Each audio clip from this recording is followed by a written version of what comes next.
I had always believed marriage was about compromise, understanding, and shared laughter.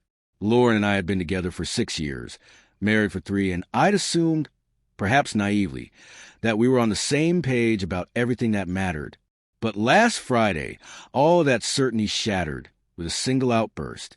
It happened while I was preparing dinner, the smell of roasting chicken filling our small kitchen.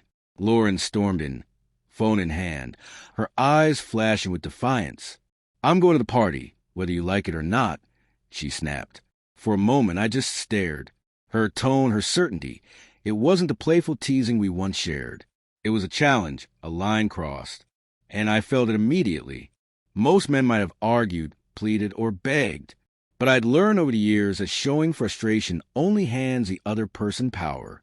So I calmly set the knife down and said almost casually, "Even better. We'll have the house to ourselves." She froze, eyebrows shooting up. "What do you mean by that?" she demanded, voice tight with irritation. I let a beat pass, letting her frustration fill the room. I said deliberately, choosing each word. "While you're out having fun, I'll enjoy the quiet I've been craving. We both get exactly what we want." Lauren scoffed, frustration and amusement flickering across her face. She probably thought she'd caught me off guard, expecting me to be upset, to try and control her.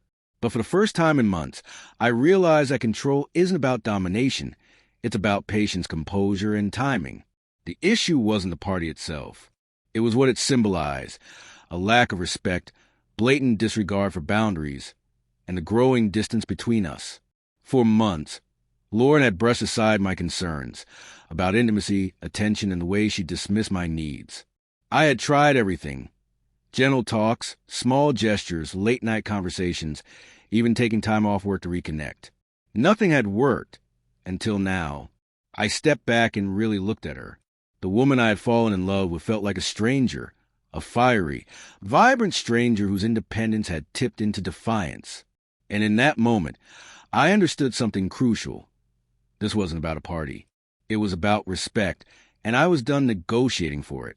After her outburst, I retreated to the living room, letting the silence fill the space between us. Lauren paced in the kitchen, muttering about how I never understood her, how controlling I was, how she just wanted to have fun. I didn't respond. Any reaction, anger, guilt, pleading, would have only fueled her narrative. I sat on the couch, arms crossed, thinking over the past months. The subtle signs have been there all along. Hidden late-night texts, last-minute girls' nights, her disinterest when I tried to talk about us. I had brushed them off as stress or exhaustion, telling myself it was temporary. But now, the truth was undeniable. She was testing boundaries, seeing how far she could push me before I pushed back. When she finally left for the party, I didn't follow her. I stayed seated, letting her absence settle over the house like a tangible presence. It was strange, almost liberating. For years, I had chased her attention, tried to anticipate her every need, tried to be the man she wanted without losing myself. And now, with her gone, the emptiness became a canvas where I realized I had a choice, dwell on betrayal or reclaim my life. I poured myself a glass of whiskey and sat by the window, gazing at the city lights. My mind replayed every slight, every dismissal, every time I had reached out, only to be ignored. The anger that had threatened to rise earlier transformed into something sharper, clarity. I understood that my response mattered more than her words, more than her party, more than her tantrum. Hours passed.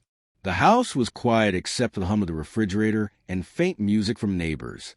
I realized something profound. I wasn't powerless. Power had never been in controlling her. It had always been in controlling myself. And in that control, in that calm assertion of dignity, I found the leverage I needed. By the time Lauren returned, I was ready, not angry, not resentful, just unwavering. She opened the door, expecting confrontation, frantic apology, or desperation. Instead, she found calm, composed, a man who had reclaimed his space, his voice, and his respect. For the first time, she seemed uncertain. The fiery confidence that had driven her out that evening was replaced by hesitation. She realized, perhaps too late, that the dynamic had shifted. I didn't greet her with anger or sarcasm. I simply stood there, hands in pockets, letting her take in quiet strength radiating from me. The house no longer belonged to her whims. It was mine again, reclaimed through calm, deliberate control. She started to speak, attempted to justify herself, but I raised a hand. "Let me finish," I said, steady. "I've listened to your outbursts, your demands, your excuses. I've tried to be patient. I've tried to compromise. But there are lines you cannot cross. Tonight was one of them." Her eyes widened, lips parted. Doubt, something I hadn't seen in years, flickered across her face. Her usual tactics, shouting and manipulation, no longer worked. This wasn't a man who would chase, plead, or grovel. This was a man who knew his worth and wouldn't compromise his boundaries. "You can have your fun, your parties, your independence," I continued, "but not at the expense of my respect or our marriage. If we rebuild this, it has to be on equal terms. Otherwise, we both know where this ends." She swallowed hard, the fire in her eyes dimming. The tension that had filled the room was replaced by quiet acknowledgement. She had miscalculated, expected me to react emotionally. Instead, she found composure, self-respect, and unwavering boundaries. Over the next few days, her demeanor changed. No more sharp tones, last-minute parties, or defiance. She approached me cautiously, realizing respect and attention were no longer guaranteed. The dynamic had shifted. I didn't punish her or gloat. I simply held the line, letting her learn that autonomy in a relationship comes with responsibility, and disregard carries consequences. By week's end, balance returned to the house. Power wasn't regained through anger or drama, but through presence, patience, and clarity. Lauren learned, subtly but undeniably, that boundaries are non-negotiable. And in that, I found satisfaction.